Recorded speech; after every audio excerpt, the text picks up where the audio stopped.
Hey everyone, it's TTL back with another video for you with a really dodgy light. Anyway, yeah, as always, I have got like a normal light, but that light upstairs is just getting in the way.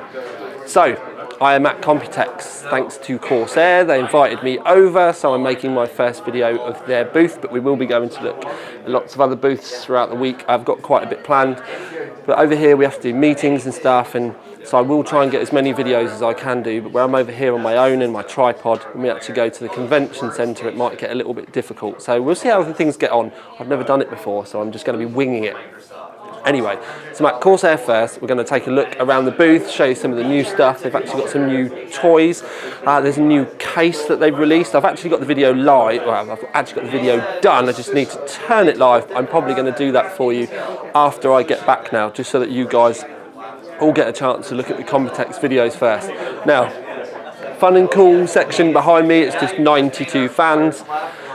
When you're in Asia, in Taipei, that's actually kind of cool. Although we're indoors and we've got air conditioning, but outside, oh my God, the humidity and the heat, it's insane. So, I'm gonna take you for a look around the booth, show you some new stuff, but don't forget to keep tuned over the rest of the week because I will be doing a lot more for you.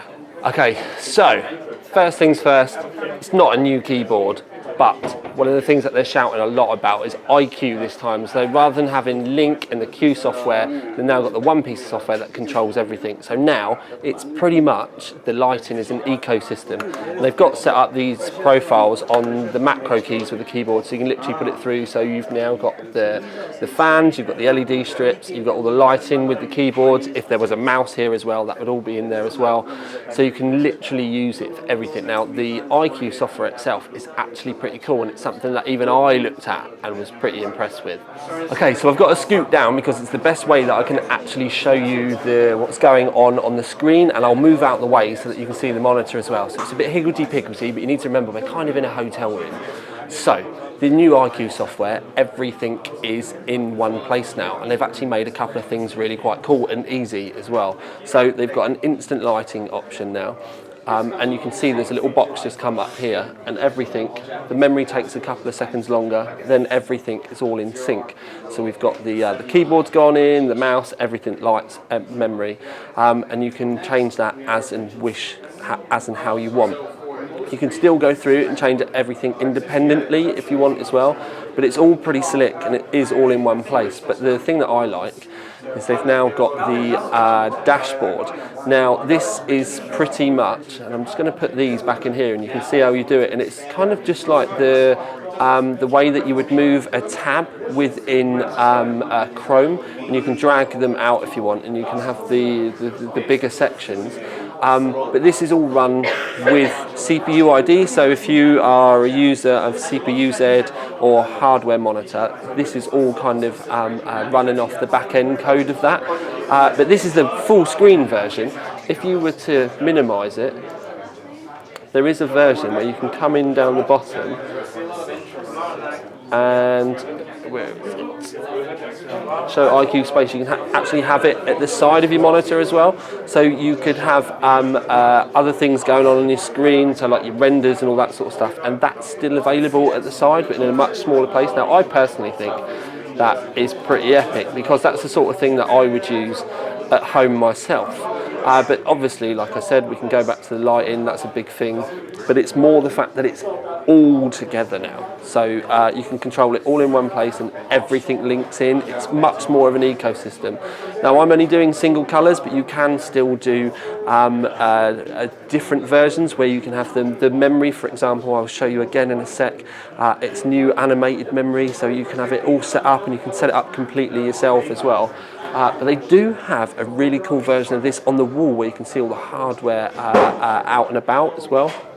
But the new memory, and it is new memory, it's the first time I've seen it today, but the reviews are going to be a week or two away. Okay, so I am out of shot, and that's because there's a lot going on, so there is a lot of background noise as well. So these are the new Vengeance Pro RGBs. There's a lot going on with these, but I will do the geeky stuff for you first. At launch, there will be 2666 to 4000 megahertz options. And they're going to come in a range of sizes, so you get 2x8, 4x8, 8x8, and then they're also going to be doing 16GB sticks as well, so you better do 216, 416 or 816. They're brand new from the ground up. Now the fact I said that we can do 4,000 megahertz, if they don't stop there, they're going to actually do some more, but they're going to come out about 6 weeks later. So they're going to do 4266, 4600 and 4700 megahertz kits with the RGB itself. Now, it's a completely new design. The light bar goes right to the outside. You can see that there are some slightly lower cuts on the side, so it's about having a much bigger visible area. Now these all link in with the new IQ software.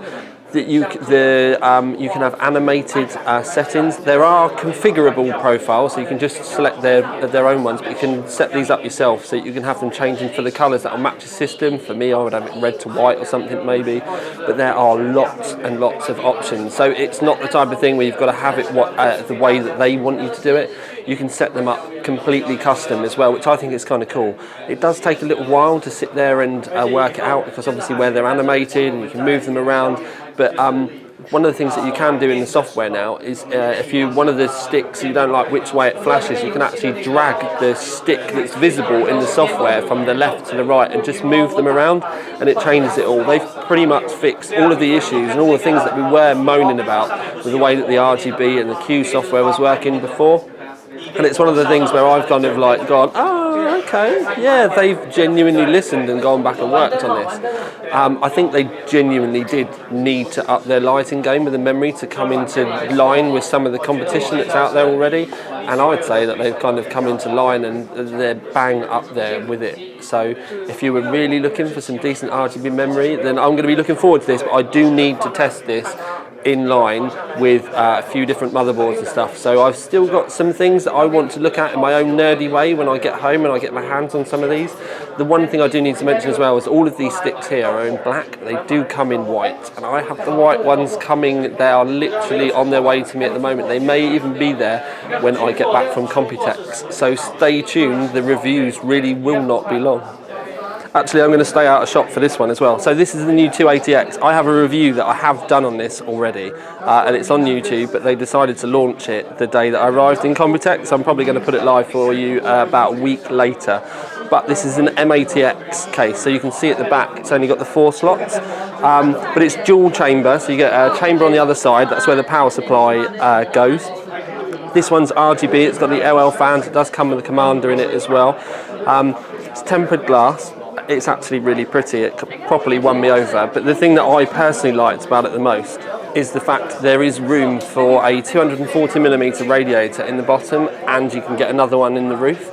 So although this has got SLI in it, you could have 2 rads in it. Still have a single graphics card in there, and you could have loads of cooling available to it. So you could have 480 mils worth of rad space with an M80X, get a decent graphics card in there and be able to cool your graphics card and your CPU and everything as well. So yeah, that kind of won me over, because we've not had any decent cases like that come out for a while.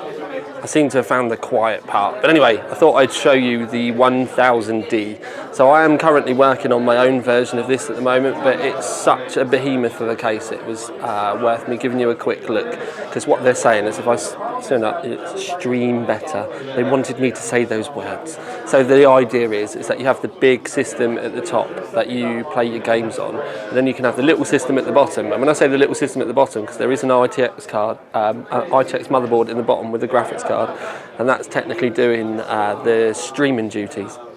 So the one that I'm doing back in the office, you guys at home actually voted, and if you've missed out, then well, sorry, because I've got a Threadripper going in the top, and then I've got a 2700X on the new Strix ITX board going in the bottom, and randomly you all wanted GTX 1080 Ti graphics cards in there instead. So what I am going to be doing is an SLI 1080 Ti setup going in the top of mine. It is all going to be water cooled. It's been an absolute nightmare, but I've got push-pull 480s in the front and then push-pull 360s in the top, both 60mm thick rads, all with RGB fans. It's an absolute nightmare to cable, so I have plenty of that to show you when I get back, but we've been busy quietly beavering away on that because it's the first time I've done a build in a little while. It's also going to be the first time I'm going to be doing hardline as well. But I just wanted to show you this because they built this for the show and it's actually really pretty. Okay, so we have 2 new power supplies. I'm going to show you them independently, but they look kind of nice on the side, so I thought I'd show you them side by side first. First and foremost, we have new SF power supplies. These are now platinum rated, so they're pretty much the same as the ones that you may have seen me review before. So they're teeny tiny. This is just a 92mm fan. It's still semi-passive as well, which is kind of cool. Obviously, it's going to be still semi-passive because the others were, but like I said, they are now platinum rated, which you can see up here. 7-year warranty, all that sort of stuff. So I can show you here the blurb that they're giving me. Rifle bearing fan, that was something I forgot to say. Anyway, so what do you get now that's different other than the platinum rated side of things? You now get some specific individually braided cables in the box, and they're shorter cables as well, because normally when you have a SF power supply you're going to be using it in a smaller case, so the shorter cables will help keep things all tidy, and like I said, they are the individually braided ones now. And you also get an ATX bracket in the box. Now these would normally have been things that you would have had to have purchased separately, so the fact that you do get these gives you a lot more options. Now, just in case there are you guys out there worried that these may not be long enough for you, they're the Type 4 cables. So if you did need a longer one, they're interchangeable with all of the RMs, RMIs, RXs, that sort of things. So you have a lot more options with the cables as well, because you can just, like I said, you can grab one of the longer ones if you want. It's also worth noting, and this might be something for those of you out there that maybe not have one of these, have one of the biggest power supplies, that there are shorter cables available out there for you now. So if you've got a cable that you don't need that big to maybe go to your hard drive, for example, short cables are available here now.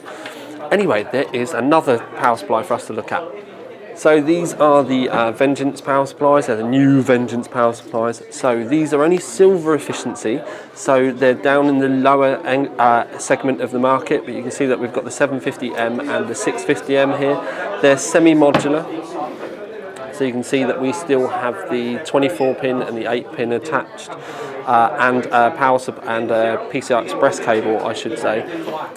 So I'll give you a quick look at the specs. I'm not sure whether I'm going to be getting these in for review or not yet. I've not had anything booked, but you never know, things might pop up. But like I said, these are going to be good for those of you out there on a tight budget, but you still want a good power supply. All Japanese capacitors, 5-year warranty, still does have a 0% fan mode, semi-modular cables, like I said, and you also do get a single multiple rail mode. So if you buy one of these, for example, and then you have a graphics card that's going to pull a lot of juice, like maybe one of the RX power supplies from AMD, you can flick it into the single rail mode and it stops the overcurrent protection. So there's a lot kind of going on with these for the budget and the price point that they come in at. Okay, I'm not sure why, but this seemed a good place to kind of finish off. So I've shown you around the booth and everything now, but they do have a section where you can see the unplug and play stuff being shown off. Now I did show you this at CES because that was where it was launched, but it's more the fact now that you can have your keyboard and your mouse in the dock, that you can still move around, you can still remove the keyboard and put it back on your desk, but you can sit in your front room and play just like this, which is all kind of nice because it is becoming more of a thing now. So you can have that separation, or you can have something like the One or a small gaming PC by the side of your TV, and you can now be able to sit there in comfort. And talking about in comfort, I'm in one of the new larger, slightly bigger chairs. For those of you out there that don't like them so confined, or you may be a slightly bigger guy, a bit like Pascal from Corsair. He's a slightly bigger guy, he needs one of these fatter chairs as well. He's now pulling faces at me behind the camera, but revenge is sweet. Anyway, so yeah, this is the end of the tour of the booth. I will be doing more stuff throughout the week. I just wanted to come here and get this one done while I was still fresh and the hangovers haven't quite kicked in yet. But with people pulling faces at me behind the camera even more, I'm going to shoot off. One of the things I will say right at the end, if you did get this far, congratulations, but if you have any requests of places that you'd like me to go, people to see, that sort of thing, let me know underneath. best place to go is going to be either the TTL Facebook or the OC3D forums, because I am going to be monitoring those pretty carefully while I am away. And I will try and get as much content for you as possible. I may not be able to film everything because trying to get around, especially around the main show centre, is going to be an absolute ball ache. But I will try and get as much for you from the big guys as I possibly can do.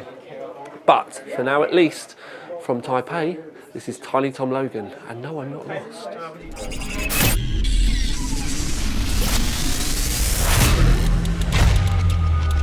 Corsair guy's literally behind me now, and he's putting me off. So this will be B-roll stuff.